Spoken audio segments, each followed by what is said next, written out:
Today we're talking to you about your home Wi-Fi and how making a few simple changes could make a real difference. As many of us get used to the idea of working from home for the long term, this whole idea of the new normal, don't agree with that term.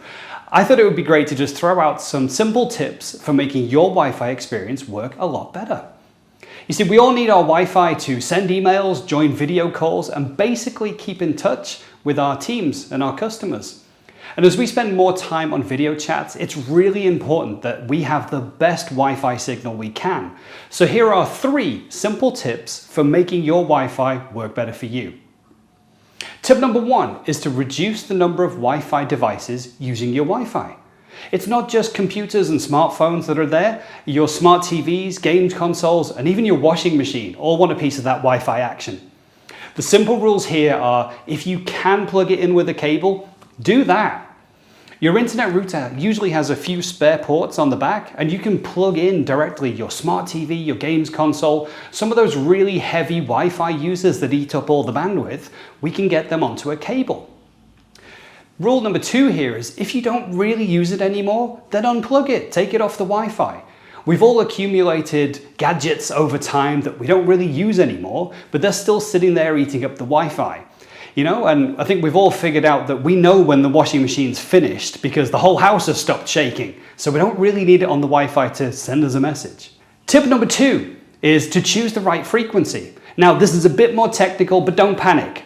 What I want to let you know is that when you get a new internet connection from BT or from Virgin Media, you'll usually see that when you look for your Wi-Fi networks, you get 2 different networks listed. One of them ends with a -2G and one of them with -5G. Now, the boring technical thing here is that these actually relate to 2 different radio frequencies, 2 gigahertz and 5 gigahertz.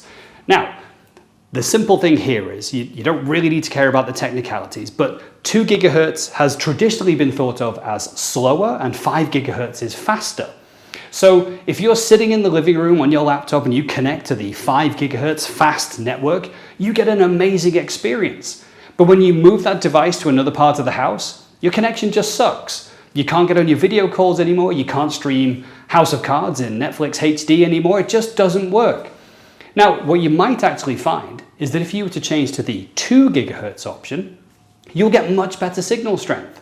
In fact, I did some tests at home and I realized that when I was further away from the router, the 2 gigahertz network option was much better on the signal strength. And although we say that it is slower, it's still running at like 20 to 30 megabits a second. Now again, you don't need to know the technicalities here, but suffice to say that's definitely enough for you to be doing your video conferencing with your colleagues, or as I say, for streaming any of your Netflix media.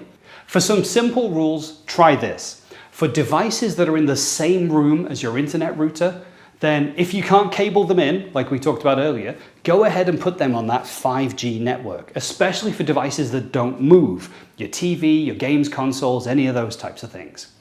And then for devices that are moving around the house, and especially those that are really struggling to get a good Wi-Fi signal when you are moving, put them on the 2G network. The simple fact is that the 5 gigahertz network, although it's faster, it's better over shorter distances and ideally within the same room. The 2 gigahertz network is going to do much better for you over longer distances at the other side of the house or through a number of walls. That's definitely going to be a better choice for you. And finally, if you really can't get good Wi-Fi in the rooms where you need them, then you could try a Wi-Fi extender.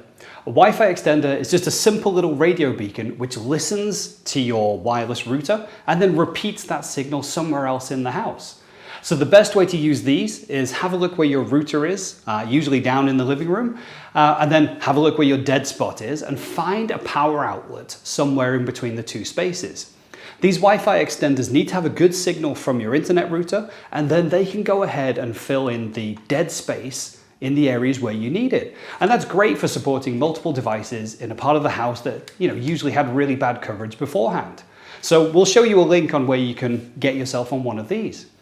Now, alternatively, if you have just one device that you really need to get a strong internet signal to, then your best option really is to go ahead and directly cable that device right into the internet router. But most of us don't want big long cables trailing throughout the entire house. Well, we do, but then we usually get told off by the people that we have to live in the house with. So The good news is that your house already has a load of cables that run through it already. These are powering your electrical sockets right throughout the entire house. Now, if you get your hands on one of these clever things, what this will actually allow you to do is to plug one end in to a power socket somewhere near your internet router, and then plug the other end in near the device that you need to get the internet cable to. And then what it will do, it'll actually bridge the connection between these two things over your home's electrical system. So it actually lets you run your internet connection over your home's power sockets. Now the great thing as well is that you don't even waste a power socket when you use these. You see these got these nice through connectors? But that's really good. You know, you'll get a cable then essentially like plugging a cable in directly from that home gaming PC if you need to get all your frags, or most likely that printer scanner thingy. But wherever that is in the office, you're going to essentially plug a cable directly from there into the internet router, but using your home's electrical system as the backbone. Really, really nice and clean solution. Okay, and we said 3 tips, but there's actually a bonus tip here as well. So tip number 4 is if you have your internet router from your service provider and it is hidden away inside the cupboard, right? Underneath the TV, buried under loads of cables, just stuffed back in there with all the other stuff. You really need to get that thing out. Let it breathe. At its heart, this is just a little simple radio box. And the more that it can get out and see, the wider that signal is going to get out and through to the rest of your house. So if you've got it buried away and you're struggling with signal at the other end of the house, get it out, give it some fresh air. So that's it. Those are 3 simple things, well, and a bonus one, but 3 simple things that you can do to make your Wi-Fi perform a little bit better. And yeah, you know what, there are loads more technical and more expensive things that you can do, but before you go and spend hundreds of pounds on one of those mesh network systems, why not try one of these ideas? So how did we do? What are your tips for getting great Wi-Fi throughout the house without spending a fortune or without having to be a super techie? Leave us a comment in the messages below and we'd love to hear from you.